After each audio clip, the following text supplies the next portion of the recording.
ನನ್ನ ಹೆಸರು ದೀಕ್ಷಿತಾ. ನನ್ನ ಸ್ನೇಹಿತೆ ಹೆಸರು ಸಾಧಿಕಾ ಬಾನು.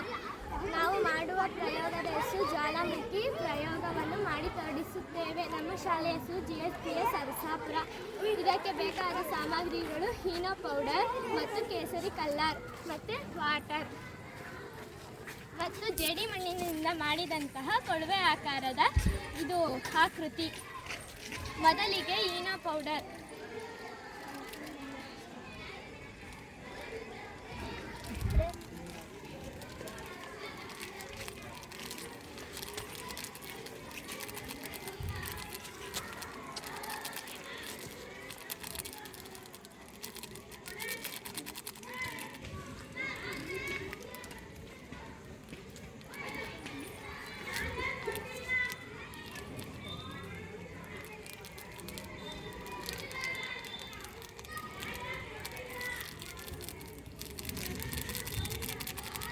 ಎರಡು ಹಾಕಿದ್ವಿ ಮತ್ತು ಕೇಸರಿ ಕಲರ್.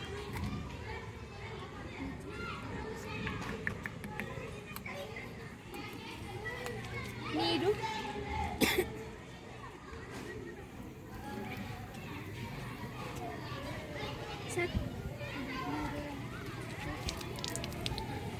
ಈ ರೀತಿ ಕೆಳಗೆ ಭೂಮಿಯ ಕೆಳಗೆ ಲಾಲಾರಸವು ಉಂಟಾಗಿ ಮೇಲೆ ಭೂಮಿಯ ಮೇಲೆ ಚಿಮ್ಮುತ್ತದೆ. ಆಗ ಬೆಟ್ಟ ಗುಡ್ಡಗಳು ಆಗುತ್ತವೆ.